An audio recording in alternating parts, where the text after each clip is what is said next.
তাআলার অনেকগুলো নাম আছে। আল্লাহ তাআলার এই নামগুলো ধরে তার নাম আমাদের ডাকতে হবে, জপতে হবে। বিষ্ণু ইসলাম বলেন, ইন্না লিল্লাহি তিসআতান ওয়া তিসঈনা ইসমান মিআতান ইল্লা ওয়াহিদা।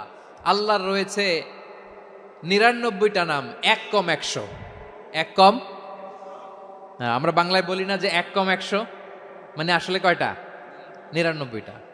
বিশ্বনবী বলেন আল্লাহর 99টা নাম আছে, মিআতান ইল্লা ওয়াহিদা, এক কম 100।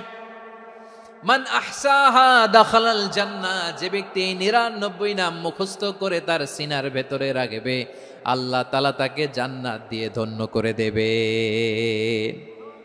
এবার বলেন, আল্লাহর নামগুলো জানার দরকার আছে না নাই? না, এই নামগুলো আমরা জপব, মুখস্থ করব। এই নামগুলো আগে আয়ত্ত করতে হবে। এই নামের যে অর্থ সেটা অনুধাবন করতে হবে। এই নামের যে দাবি সেটা মানতে হবে। সিবগাতাল্লাহ ওয়া মান আহসানু মিনাল্লাহি সিবগা ওয়া নাহনু লাহু আবিদুন। আল্লাহর রঙে রঙিন হইতে হবে। আমার আল্লাহ দয়ালু, আমরাও দয়ালু হতে হবে। আমার আল্লাহ সহনশীল, আমরাও সহনশীলতার চর্চা করতে হবে। আমার আল্লাহ মেহেরবান, আমরাও মেহেরবান হতে হবে। বিষ্ণু ইসলাম আল্লাহর এই চমৎকার সুন্দরতম নামগুলো ধরে ধরে আল্লাহর কাছে চাইতেন। আপনি যখন দোয়া করবেন, আল্লাহর নামগুলো ধরে যদি দোয়া করেন, আল্লাহ ওই দোয়া ফিরায় দেয় না।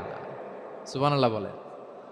আপনি যদি দোয়ার মধ্যে বলেন ইয়া রহমান, সবাই বলেন ইয়া রহমান, ইয়া রহিম, ইয়া হাইয়্যু, ইয়া কাইয়্যুম। আল্লাহর চমৎকার নামগুলো ধরে ধরে যদি আল্লাহর কাছে ফরিয়াদ করেন, আল্লাহর নামগুলো ডাকেন, আপনার দোয়া মুহূর্তেই কবুল করবে কে?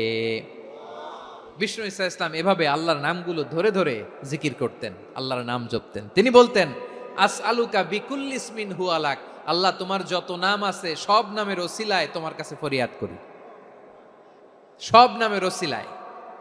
আনসালতাহু ফি কিতাবিক, যে নাম তুমি তোমার কিতাবে নাজিল করেছো। আও আল্লামতাহু আহাদাম মিন খালকিক, অথবা তোমার কোন সৃষ্টিকে তোমার নাম তুমি জানিয়েছো। আও ইস্তাসারতা বিহি ফি ইলমিল গায়বি ইনদাক, অথবা গায়েবের জ্ঞানে তুমি তোমার নিজের জন্য ওই নামগুলো সংরক্ষিত রেখে দিয়েছো। সব নামের ওসিলায় তোমার কাছে চাই। সুবহানাল্লাহ পড়েন। তার মানে আল্লাহ তোমার যে নামগুলো আমরা জানি এগুলার ওসিলায়ও চাই, যে নামগুলো আমরা জানি না সেগুলোর ওসিলায়ও চাই। আল্লাহর সব নাম আল্লাহ আমাদেরকে জানায় নাই, কিছু নাম জানিয়েছেন, কিছু নাম তিনি জানান নাই। সুবহানাল্লাহ বলেন। আল্লাহ তাআলা তার কিছু নাম কোরআনে উল্লেখ করেছেন, কিছু নাম স্পেশাল কিছু নবীদেরকে জানিয়েছেন, আর কাউকে জানান নাই। কিছু নাম তিনি কিয়ামতের দিন আমাদের সামনে প্রকাশ করবেন যে এইটাও আমার একটা নাম, এটা তোমরা কেউ জানতা না। সুবহানাল্লাহ, সারপ্রাইজ হিসেবে আল্লাহ তাআলা রেখে দিয়েছে, কেউ জানে না। কিয়ামতের দিন আল্লাহ তাআলা সেই নামগুলো জানাবেন।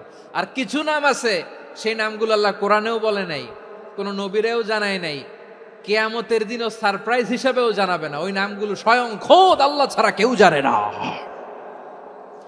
এজন্য বিশ্বনবী দোয়ার সময় বলতেন, আল্লাহ তোমার যে নামগুলো জানি, যে নামগুলো জানি না, সব নামের বরকতে তোমার দরবারে চাই, সব নামের ওসিলায় তোমার কাছে ফরিয়াদ করি। সুবহানাল্লাহ বলেন।